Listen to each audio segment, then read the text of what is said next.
America की राजधानी Washington DC में ये बात सही है कि अमेरिका की राजधानी वॉशिंगटन डीसी में जनसैलाब आ गया।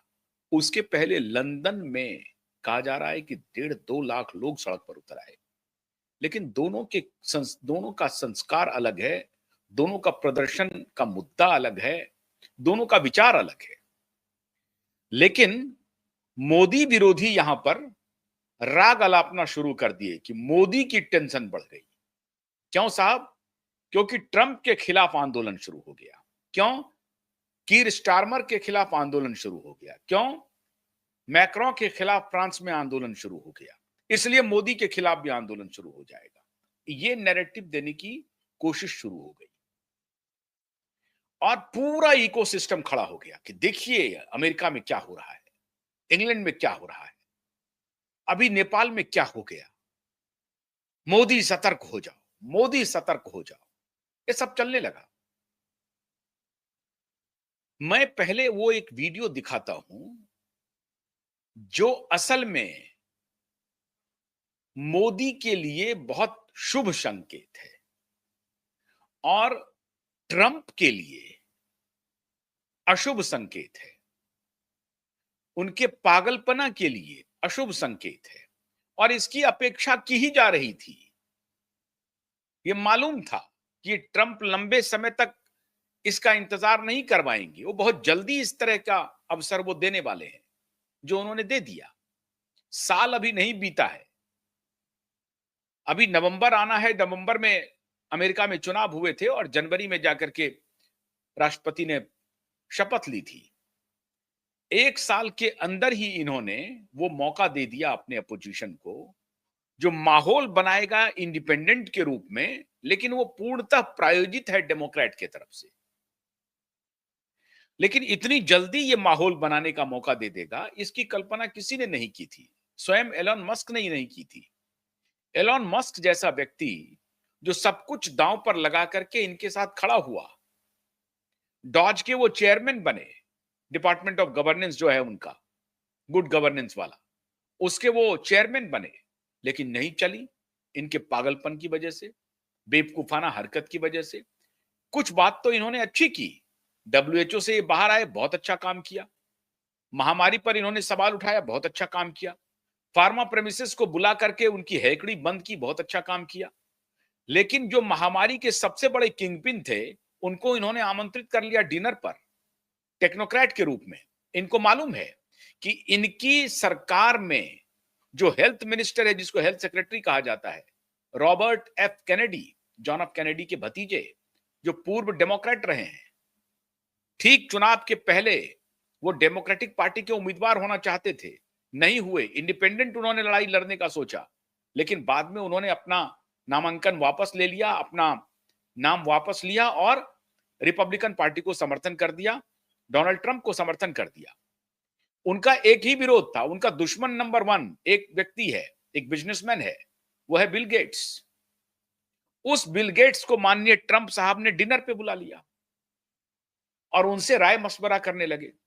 तो जो हेल्थ सेक्रेटरी हैं रॉबर्ट एफ कैनेडी, जो इतने दिनों से लगातार कैंपेन कर रहे थे कि फार्मा प्रेमिसेस के दलाली की वजह से, उनके इन्फ्लुएंस की वजह से अमेरिकन सी नहीं पूरी दुनिया की आबादी खतरे में है, उनके साथ वो बैठ के और फार्मा प्रेमिसेस के साथ मिलकर के उन्होंने बजाबता एक किताब लिखी है, एंथनी फॉची, बिल गेट्स और फार्मा प्रेमिसेस के कोलैबोरेशन पे। तो कुछ काम ये शुरुआत में अच्छी कर रहे थे, लेकिन फिर इनकी मति मारी चली गई। इनमें वो गंभीरता नहीं है। अमेरिकी प्रेसिडेंट होने लायक हैं भी या नहीं है, नहीं मालूम। इतना बेवकूफाना हरकत कर रहे हैं कि मुझे अगर नोबेल प्राइज नहीं मिला तो वो अमेरिका का अपमान है। अब नोबेल प्राइज वालों को, उसको जूरी को धमकी दे रहे हैं। मतलब कुल मिलाकर के इनका हर एक्शन बेवकूफाना वाला हो रहा है। भारत के साथ इनकी ठीक दोस्ती चल रही थी, ये बात ठीक है कि भारत का जो डेमोक्रेट के साथ अलायंस रहा वो किसी भी व्यक्ति को नाराज कर सकता है, लेकिन ये नाराजगी भाई वो डिप्लोमेसी में है। भारत की कोई डेमोक्रेटिक पार्टी के लोगों से या कमला हैरिस से या जो बाइडेन से कोई रिलेशन नहीं था, अमेरिका से संबंध था। ठीक है, वो अमेरिकी सरकार थी तो उनसे निगोशिएट करना पड़ेगा, उस समय आपसे तो निगोशिएशन हो नहीं सकता। अब जब आप आए हैं, आपके साथ वैचारिक रूप से थोड़ी सी करीबी थी, लेकिन आपने उल्टा आकर के भारत के खिलाफ ही गड्ढा खोदना शुरू कर दिया। तो जब आप दूसरे के लिए गड्ढा खोदेंगे, तो आप भी अपने लिए साथ-साथ गड्ढा खोद रहे होते हैं। और कल जो कुछ भी हुआ न्यूयॉर्क में, वो इसी बात का द्योतक है। इसी का सबूत है कि आपने दूसरे के लिए जो गड्ढा खोदा था, उसके पहले आपने खुद के लिए गड्ढा खोद लिया है। अब एक अदना सा पत्रकार मेहदी हसन का वीडियो वायरल हो रहा है और वो मेहदी हसन कहाँ के हैं? वो कह रहे हैं कि मैं तो इंग्लैंड से माइग्रेट करके आया और वो आपको चुनौती दे रहे हैं। आपको कह रहे हैं कि you yourself is a immigrant. आप खुद इमिग्रेंट हो। आपने खुद इमिग्रेंट से शादी की है। आपकी 3 पत्नियां तीनों इमिग्रेंट हैं। आपके माता-पिता इमिग्रेंट हैं। आप खुद इमिग्रेंट हो और आप इमिग्रेंट के खिलाफ मोर्चा खोले हुए हैं। उनको एक्सपोज कर रहे हैं ब्लो बाय ब्लो।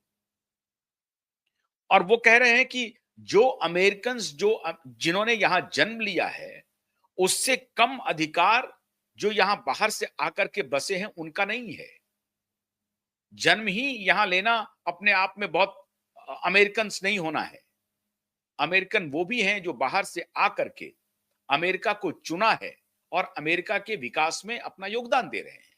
ये मेहदी हसन कह रहे हैं और कह रहे हैं कि आप मेजॉरिटी में नहीं है। We are the majority. वो नारा लगवा रहे हैं कि please say with me, we are the majority, we are not in the minority, we are the majority. ये नारा चल रहा है वॉशिंगटन डीसी के सड़कों पर। शर्म आनी चाहिए माननीय ट्रंप महोदय को। वो चले हैं भारत से मुकाबला करने के लिए। लंदन के बाद नेपाल और लंदन होता हुआ, पेरिस होता हुआ वॉशिंगटन पहुंचा। लंदन में क्या आंदोलन था? लंदन का आंदोलन अलग था। वहां एलन मस्क उसको ब्रीफ कर रहे हैं। लंदन में आंदोलन था धर्म परिवर्तन जिस तरीके से करवाया जा रहा है, खास तौर से इस्लामिक ऑर्गेनाइजेशंस के द्वारा, उनके खिलाफ रिफॉर्म